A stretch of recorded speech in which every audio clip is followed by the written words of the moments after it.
ማለት ነው። እና ኑሃሚ ክፍል 15 ነገ ይለቀቃል። ከስንት ጊዜ በኋላ ጠፍቶ እንግዲህ ሰኞ ነበረ ክፍል 14 የተለቀቀው። ክፍል 15 ደግሞ ነገ ይለቀቃል። እንግዲህ ይቅርታ ስለጠፋን ለበዓል የተቀረጸ ቪዲዮ አልነበረም። ለበዓል ቤተሰቦቻችን ጋር ነበር እንመተንላቸዋል ብሎ እንግዲህ ፎቶ ፖስተዋል ማለት ነው። እኔ እኮ ለምንድን ነው የጠፉት? ይሄን የመሰለ ድራማ እንደዛ ጓጉቶን እንግዲህ ለምን ጠፉ ብዬ እያሰብኩ ነበረ። ያው ከበዓል ጋር ተያይዞ ነው የጠፋ ነው እንጂ ለሌላ ነገር አይደለም ብሎ መጥቶልናል ማለት ነው። እንግዲህ ሄርሚዬ ላግባሽ፣ በፊትም ላገባሽ እፈልግ ነበር ያ ሁሉ ስከታተልሽ የነበረው ስለምወድሽ እና ስለማፈቅርሽ ነበረ። ስለዚህ አሁን ደግሞ ቤቴ ድረስ መጥተሻል።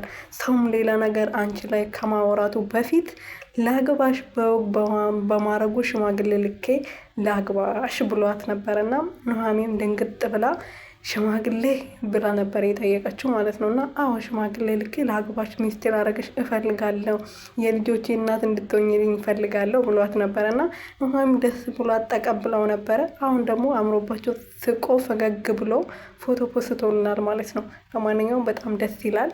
ነገ ሰዓቱ ደርሶ እስከማይ ድረስ ቾክያለሁ እና ቤተሰቦችዬ ኤደን ደግሞ ኬስ ስትሰማ ምን እንደምትሆን ብቻ እኔ ማወቅ ፈልጋለሁ። እንግዲህ እሳት ቦርሳ ለብሳ ነው የምትመጣው ማለት ነው። ምክንያቱም መጀመሪያም እንኳን ልጋቡ ይቅርና አንድ ላይ ራሱ ስታያቸው በጣም ትናደድ ነበር። ስለዚህ አሁን ምን እንደምትሆን አብረን የምናየው ይሆናል ማለት ነው። የኔ ውድ ቤተሰቦች እናያቸዋለን ነገ በሚለቀቀው ላይ